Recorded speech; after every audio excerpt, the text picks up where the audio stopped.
ನೀವು ಸಕ್ಸಸ್ ಆಗಬೇಕಂದ್ರೆ ನೀವು 5 ಲಕ್ಷಣಗಳನ್ನ ನಿಮ್ಮ ಜೀವನದಲ್ಲಿ ಅಳವಡಿಸಿಕೊಳ್ಳಲೇಬೇಕು. ಮೊದಲನೆಯದು, ಜೀವನದಲ್ಲಿ ನೀವು ಏನಾದರೂ ಒಂದು ಸಾಧಿಸಬೇಕು ಅನ್ನೋದು ಒಂದು ಆಸೆ ಇರಬೇಕು. ನೀವು ಮುಂದಿನ 2 ವರ್ಷದಲ್ಲಿ ಏನಾಗಬೇಕು, ಮುಂದಿನ 5 ವರ್ಷದಲ್ಲಿ ಏನಾಗಬೇಕು, ಮುಂದಿನ 10 ವರ್ಷ ಏನಾಗಬೇಕು ಅನ್ನೋದು ಆಸೆ ಆಕಾಂಕ್ಷೆ ಇದ್ದೇ ಇರಬೇಕು ನಿಮ್ಗೆ. ನೀವು ಆಸೆ ಇಟ್ಕೊಂಡಿದ್ದೀರಾ, ಆಕಾಂಕ್ಷೆಗಳು ಇಟ್ಕೊಂಡಿದ್ದೀರಾ, 5 ವರ್ಷದಲ್ಲಿ ಇದನ್ನು ಸಾಧಿಸಬೇಕು, 10 ವರ್ಷ ಇದನ್ನು ಸಾಧಿಸಬೇಕು ಅಂತ ಎಲ್ಲ ಅನ್ಕೊಂಡಿದ್ದೀರಾ. ನೀವು ಬ್ಲೂ ಪ್ರಿಂಟ್ ರೆಡಿ ಮಾಡ್ಕೊಂಡಿದ್ದೀರಾ.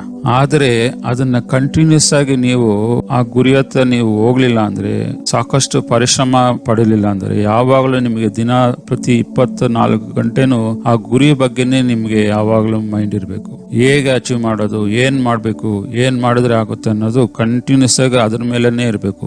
3ನೇ ಲಕ್ಷಣ ಏನಂದ್ರೆ, ನಾವು ಯಾವಾಗಲೂ ಕಲಿಯೋದಕ್ಕೆ ರೆಡಿ ಆಗಿರ್ಬೇಕು. ಈಗ ನಾವು ಹೊಸ ಗೋಲ್ ಅನ್ನ ಸೆಟ್ ಮಾಡಿದಾಗ, 2 ವರ್ಷಕ್ಕೆ, 5 ವರ್ಷಕ್ಕೆ, 10 ವರ್ಷಕ್ಕೆ ಎಲ್ಲ ಗೋಲ್ ಸೆಟ್ ಮಾಡಿದಾಗ, ದಿನೇ ನಾವು ಸಕ್ಸಸ್ ಆಗ್ಬೇಕಂದ್ರೆ ನಾವು ಹೊಸದನ್ನ ಕಲಿಬೇಕಾಗುತ್ತೆ. ಹೊಸದನ್ನ ಕಲ್ತರೆ ನಾವ್ ಏನಾದ್ರೂ ಒಂದು ಹೊಸದಾಗಿ ಕಲ್ತು ಅದನ್ನ ಏನಾದ್ರೂ ಸಾಧಿಸೋಕ್ ಸಾಧ್ಯ. ನಾವು ಹೊಸದನ್ನೇ ಕಲಿಲ್ಲ ಅಂದಾಗ ನಮ್ಗೆ ಹೊಸ ಐಡಿಯಾಗಳು ಬರಲ್ಲ, ಹೊಸತನ ಬರಲ್ಲ. ನಾವು ಜೀವನದಲ್ಲಿ ಯಾವಾಗಲೂ ಕಲಿತಾನೆ ಇರಬೇಕು. ನಾವು ಯಾವತ್ತು ನಾವು ಕಲಿಯಲ್ವೋ ನಾವು ಜೀವನದಲ್ಲಿ ಏನು ಸಾಧಿಸಕ್ ಸಾಧ್ಯನಿಲ್ಲ. ನೀವು ಯಾವಾಗಲೂ ನಿಮ್ಮ ಮೈಂಡ್ ಅನ್ನು ಓಪನ್ ಮಾಡಿ ಇಟ್ಕೊಂಡ್ರಿ.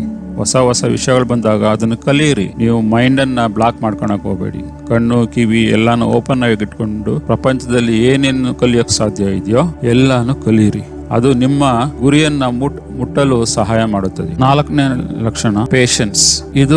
ಈ ಲಕ್ಷಣ ನಿಮ್ಗೆ ಖಂಡಿತ ಇರಬೇಕು. ಯಾಕಂದ್ರೆ ನಾವು 2 ವರ್ಷ, 5 ವರ್ಷ, 10 ವರ್ಷ ಅನ್ನೋ ಗೋಲ್ ಹಾಕೊಂಡಾಗ ನಾವು ಸ್ಟೆಪ್ ಬೈ ಸ್ಟೆಪ್ ನಾವು ಅದನ್ನ ಸಾಧಿಸೋದಕ್ಕೆ ಪ್ರಯತ್ನ ಬೀಳ್ತಾ ಇರ್ತೀವಿ.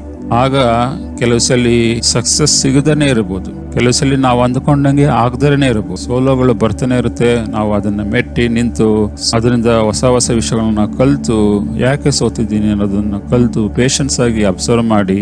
ಲಕ್ಷಣ ಏನಂದ್ರೆ ಶಿಸ್ತು ಇರಬೇಕು. ನೀವು ಯಾವಾಗಲೂ ಒಂಥರ ಡಿಸಿಪ್ಲಿನ್ ಆಗಿ ಮೇಂಟೈನ್ ಮಾಡಬೇಕು.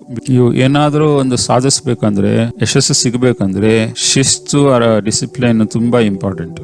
ಒಂದು ವಾರ ತುಂಬಾ ಕೆಲಸ ಮಾಡ್ಬಿಡೋದು, ಮತ್ತೆ ಇನ್ನೊಂದು ವಾರ ಆರಾಮಾಗಿರೋದು, ಇನ್ನೊಂದು ವಾರ ಏನೋ ಮಾಡಕ್ ಹೋಗೋದು, ಹಾಗೆಲ್ಲ ಮಾಡಿದ್ರೆ ನಾವು ಸಕ್ಸಸ್ ಕಾಣಲು ಸಾಧ್ಯನೇ ಆಗೋದಿಲ್ಲ. ಇಲ್ಲಿ ಏನಂದ್ರೆ ಕನ್ಸಿಸ್ಟೆಂಟ್ ಆಗಿ ನಾವು ಕೆಲಸ ಮಾಡ್ಬೇಕು. ಕನ್ಸಿಸ್ಟೆಂಟ್ ಆಗಿದ್ರೆ ಆ ಭಗವಂತನು ನೀವು ಮಾಡೋ ಕಷ್ಟಕ್ಕೆ ಪ್ರತಿಫಲ ಕೊಟ್ಟೆ ಕೊಡ್ತಾನೆ.